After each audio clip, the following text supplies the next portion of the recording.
Good morning दोस्तों।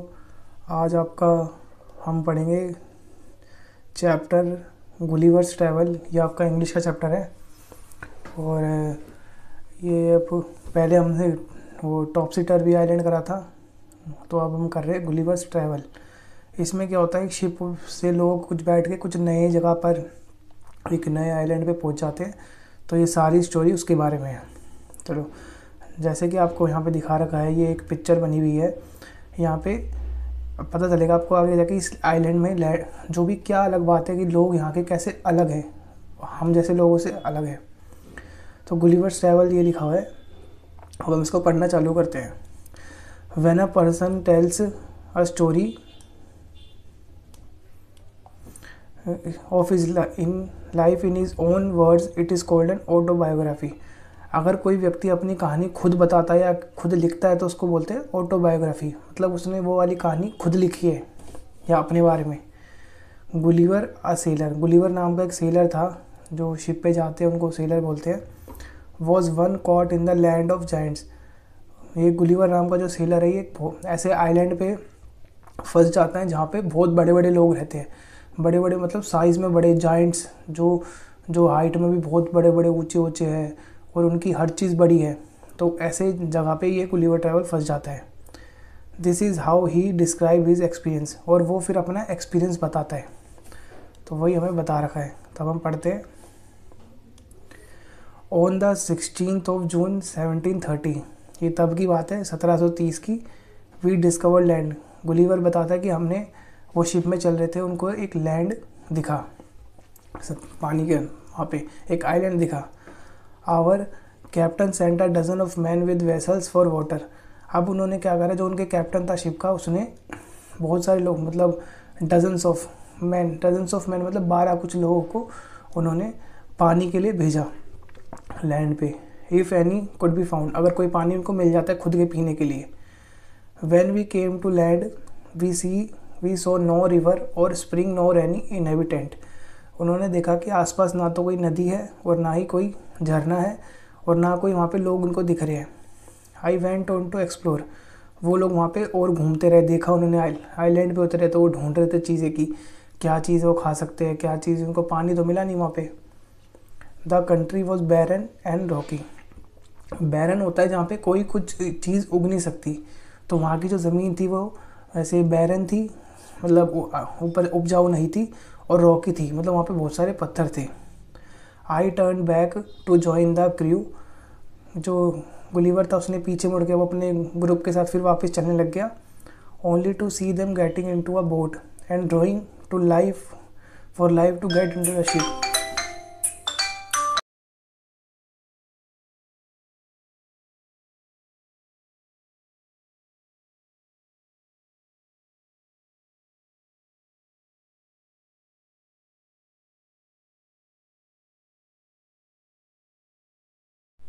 तो in the ship, उसने पीछे जैसे देखा कि उसके जो लोग थे, जो उसके दो जान पहचान वाले थे, जो जिनके साथ वो पानी ढूंढने आया था, वो एकदम से सारे भागने लग गए पीछे शिप की तरफ अपनी जान बचा के।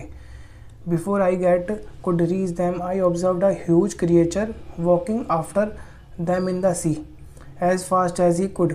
उसने देखा कि उनके पीछे बहुत बड़ा आदमी है जो उनके पीछे पड़ गया और उनके पीछे भाग रहा है। The water of the ocean reached only till his knees, और जो ओशन जिसमें वो बेचारे चल भी नहीं पा रहे थे, उनके पूरा पूरा डूबने को हो रहे थे वो पानी में, वो इतना बड़ा आदमी था, इतना जाइंट था कि उसके जो ओशन का पानी था वो सिर्फ उसके घुटने तक पहुंच रहा था। However the monster was unable to overtake the speeding boat, और वो लोग सारे भाग गए, मतलब बोट पे बैठ गए, भाग गए, पर वो जो जाइंट था, जो बड़ा सा आदमी था, वो उनको पकड़ नहीं पाया। I turned back quickly and climbed up a steep hill with fields of barley on either side and corn rising up to 40 feet. Gulliver वहाँ पे रह गया लैंड पे। गुलिवर एक पहाड़ पे चढ़ गया, ऊंचे पहाड़ पे, जहाँ पे एक तरफ तो बार्ली उगी हुई थी और एक तरफ कॉर्न मक्का की खेती हो रखी थी 40 फीट तक। There was a fence to pass from one field to the other, और दोनों फील्ड के बीच में एक फेंस बना रखा था आने जाने के लिए।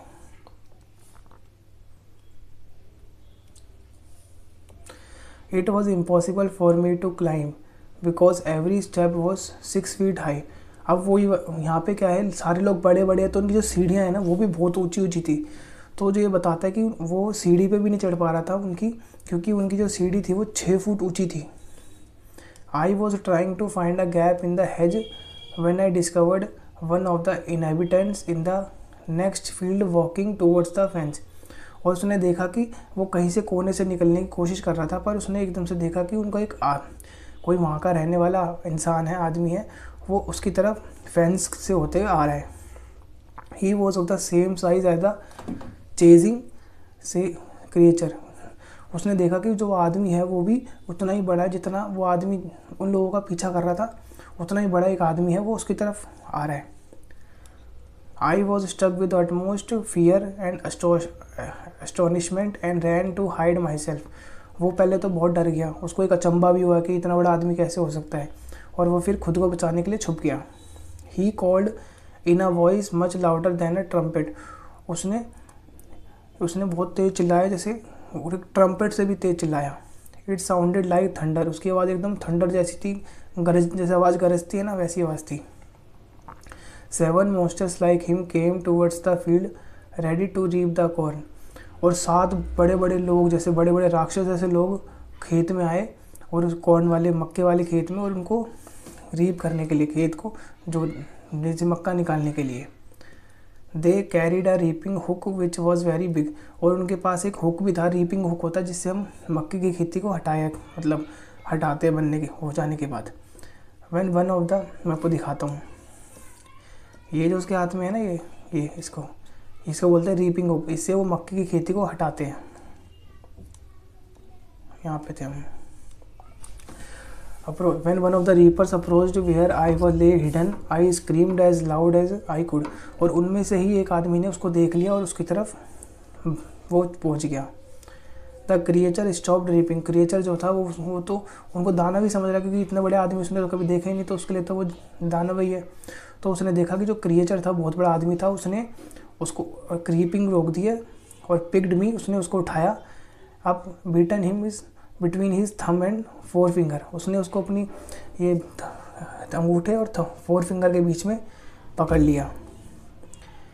And brought me close to his eyes. और उसने उसको अपने आंखों के एकदम पास लाके देखा। ही 60 फीट अबव द ग्राउंड। वो 60 फुट, मतलब वो इतना ऊंचा था कि उसने से उठाया तो वो 60 फुट ग्राउंड से ऊपर उठ गया। He looked at me with curiosity and blew my hair aside to get a better view of my face. उसने, जो बड़ा सा आदमी था, उसने गुलीवर को उठाया और देखा उसको ढंग से, उसका पहले बाल उठाए उसकी शक्ल ढंग से देखने के लिए, और उसको एकदम उसका वो देखने लग गया कि मतलब अचंभे में देखने लग गया कि इतना छोटा आदमी यहाँ पे कैसे आ गया। He called his friends and gently placed me on the ground. उसने, जो बड़ा सा क्रिएचर था, बड़ा सा आदमी था, उसने अपने और दोस्तों को बुलाया कि देखो कितना छोटा आदमी यहाँ पे आ गया, और उसने उसको गुलीवर को आराम से ज़मीन पे रख दिया था। They all sat on the ground to take a, ये देखो यहाँ पे देखिए, आप ये दिखा सकते, देखो ये बच्चे ने इसको मुंह में डाल दिया, इतने, मतलब ये तो है गुलीवर, यहाँ आपको गुलीवर दिख रहा होगा इतना छोटा सा, और यहाँ पे देखो ये बच्चा भी इतना बड़ा है। मतलब इनके आइलैंड पे सारे लोग ही बड़े बड़े दानव जैसे हैं। गुड लुक एट मी। उसने बताया कि उसने उन लोगों ने उसको ज़मीन पर रख दिया और उसको एकदम से ध्यान से देखने लग गए गुलीवर को। I walked slowly backward. Gulliver हल्का सा पीछे हुआ। And forward pulled off my hat and made me a low bow towards the farmer. I tried to speak to them loudly in several language. उसने बोला कि मैंने उनसे बात करने की बहुत कोशिश करी अलग अलग भाषाओं में। Each time I did so the farmer who picked me up held his ear very close to me but in when.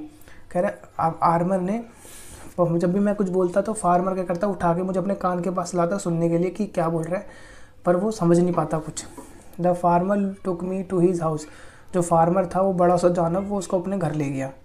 And placed me at some distance on the dining table which was 30 feet high from the floor. उसने उसको Gulliver को एक distance पे थोड़ा dining table पे बिठा दिया, विच was 30 feet, जो कि 30 फुट ऊंचा था ज़मीन से। Dining was broad for the farmer in a dish which was 10 feet in a diameter. और जो डिनर था वो इतनी बड़ी प्लेट में लाया गया था कि जिसकी 10 फीट तो उसकी डायमीटर था। तो मतलब यहाँ पे क्या हर चीज़ बड़ी बड़ी है, क्योंकि लोग बड़े हैं तो उनकी चीज़ें भी यूज़ करने वाली सारी बड़ी होती है। The farmer's wife crumbed some bread and placed it before me. जो फार्मर की वाइफ थी उसने गुलीवर के लिए थोड़े से ब्रेड के टुकड़े तोड़े और उसको दे दिए खाने के लिए। In the middle of the dinner I heard a noise behind me. और जैसे ही वो डिनर कर रहा था उसने एक आवाज़ सुनी पीछे से आते हुए। It was the purring of a cat that was 10 times larger than an ox. और उसने देखा कि एक बहुत बड़ी बिल्ली है जो ऑक्स से भी 10 गुना बड़ी है। The farmer wife was choking him. Farmer की जो वाइफ थी वो उसको रोक रही थी। Then enter the farmer's 1 year old son in the arms of a lady. और जो फार्मर का बेटा है एक लेडी ने उठा रखा था फार्मर के बेटे को। On seeing me the child grabbed me from the table and put my head into his mouth. उसने बच्चे ने क्या करा, जैसे मैंने आपको ऊपर फोटो दिखाई थी, बच्चे ने क्या करा, गुलीवर को हाथ में उठाया और अपने मुंह में उसका सर डाल लिया खाने के लिए। I shouted so loudly that the baby dropped me. वो गुलीवर इतना तेज के चिल्लाया कि उस बेबी ने डर के मारे उस गुलीवर को छोड़ दिया। I would have broken my neck if the mother had not held her apron around me. उसने बोला कि मेरी गर्दन टूट जाती है अगर उसकी जो मदर वाइफ थी फार्मर की, उसने मेरे को अपने एप्रन से नहीं अराउंड, उसने एप्रन मेरे आसपास नहीं लपेटा होता तो। Later she put me on her own bed. उसने बाद में फार्मर की भी वाइफ ने उसको अपने बेड पे सुलाया।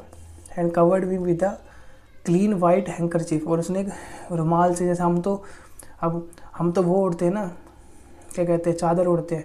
अब वहाँ पे क्या है, हर चीज़ बड़ी बड़ी है, उनकी चादर भी बड़ी होगी, तो उन्होंने क्या करा, अपने रुमाल से उसको रुमाल उड़ा दिया सुला के। I slept dreaming of my home, my wife and my children. तो गुलीवर था, गुलीवर ने अपने सपने लिए किसके, अपनी वाइफ के, अपने, क्योंकि उसको अब याद आ रही थी अपने घर परिवार की, तो उसको अपने वाइफ और बच्चों की याद आ रही थी। तो ये तो हो गया आपका चैप्टर। ये गुलीवर ट्रैवल से थे। अब इसके न्यू वर्ड्स देख लेते हैं। न्यू वर्ड्स में है बिलोइंग का मतलब होता है वेरी लाउड नॉइज़। इनहेबिटेंट्स का मतलब होता है ऑक्यूपेंट्स, रहने वाले जो लोग आसपास रहते हैं। बैरन का माने जैसे मैंने बताया था लैंड विद नो वेजिटेशन, जहाँ पर कोई खेती बाड़ी नहीं होती। एस्टोनिशिंग, एस्टोनिशमेंट का मतलब होता है ग्रेटली सरप्राइज। क्रम्बल का मतलब होता है ब्रोकन इनटू पीसेस, जैसे उसने ब्रेड के पीस तोड़ के दिए। ग्रैब का मतलब होता है पिक सडनली, जल्दी से पकड़ लेना। अब हम करते हैं इसके क्वेश्चन आंसर। ये है why did the captain send the man to the land. Captain ने लोगों को लैंड पर क्यों भेजा था, क्योंकि उनको पानी चाहिए था, तो उसने उनको भेजा था पानी देखने के लिए, कि खाना वाना देखने के लिए, वो सब। Why did the man rush back to the ship. जो आदमी थे वो शिप पर वापस भागकर क्यों आने लग गए थे, क्योंकि उन्होंने एक बहुत बड़ा जाइंट आदमी देखा था और उससे बचने के लिए वो लोग वापस शिप पर आने लग गए थे। Choose the correct answer. The giant carried a reaping hook because. तो बड़े बड़े लोग थे, जाइंट लोग थे, उन्होंने रीपिंग हुक क्यों पकड़ रखा था, क्योंकि he was going to reap the corn, क्योंकि वो मक्के की खेती को वो क्या कहते हैं रीप करने गए थे। They put Gulliver on the ground to look at him because. उन्होंने गुलीवर को ज़मीन पे क्यों रखा, because they had never seen such a tiny man, क्योंकि उन्होंने इतना छोटा आदमी आज तक नहीं देखा था। Gulliver was a seller, Gulliver एक सेलर था। Name the creature to home you would like Gulliver, the look like Gulliver, the creature is now extinct. अब ये मैं बोल रहा है कि ऐसा कौन सा क्रिएचर है would you like the Gulliver, हम ऐसे कुछ जिसको हम वापस लाना चाहते हैं, और ये डी से चालू होता है, तो हम बोलते हैं डायनासोर को।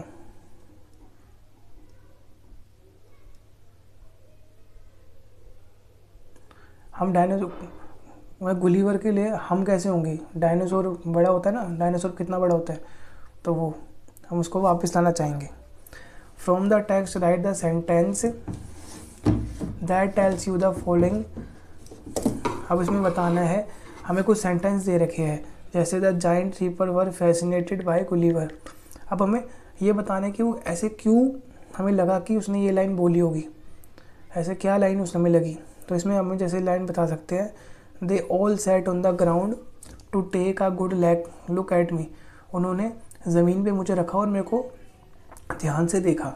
तो इससे हमें चलता है ना पता कि जो बड़े बड़े लोग थे वो गुलिवर से फैसिनेट हो गए थे, वो अचंभे में आगे के इतना छोटा आदमी कैसे हो सकता है।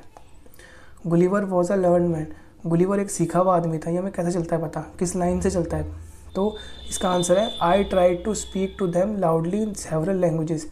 मतलब एक आदमी को अगर इतनी सारी भाषाएं आती है तो इसका मतलब है वो बहुत ज़्यादा पढ़ा लिखा है। The farmer son thought Gulliver was a toy, farmer के बच्चे को लगा कि जो गुलिवर है वो खिलौना है। ऐसा किस लाइन से हमें चलता है पता, ये on seeing me the child grabbed me from the table and put my head into his mouth. जो गुलिवर का बेटा था, जो गुलिवर को क्या करा था, फार्मर के बेटे ने अपने मुंह में डाल लिया था। अब छोटे बच्चे क्या होते हैं, जो खिलौने होते हैं उसको अपने मुंह में डालते हैं। तो इससे हमें ये समझ आ गया कि फार्मर के बेटे को गुलिवर लग रहा था एक खिलौना। The farmer's wife was a kind hearted women, जो फार्मर की वाइफ थी वो बहुत अच्छे दिल की औरत थी। ये हमें क्यों चला पता, later she put me on her own bed and covered me with a clean white handkerchief, क्योंकि उसने उसको अपने बेड पे खुद सुलाया और उसको एक क्या कहते हैं रुमाल ओढ़ाया भी। इससे हमें यह समझ आ गया कि वो एक अच्छी लेडी है, हेल्प कर रही है उसकी। ठीक है, ये बेटे मैंने आपको आपके चैप्टर पढ़ा दिया और जो उसके क्वेश्चन आंसर थे वो करवा दिए है। अगर आपको वीडियो अच्छी लगी है, वीडियो में कुछ भी अगर आप कुछ नई चीज़ सीख पाए हो तो अच्छी बात है। और अगर आपको कुछ भी डाउट हो तो कमेंट सेक्शन में पूछ सकते हो। तो और थैंक यू सो मच। अगर वीडियो अच्छी लगे तो लाइक करें, शेयर करें, इसको सब्सक्राइब करें, अपने दोस्तों के साथ भेजिए कि वो भी आपके साथ कुछ नई चीज़ सीख पाए। तो धन्यवाद, ऐसे ही कुछ नई चीज़ें सीखते रहिए, पढ़ते रहिए।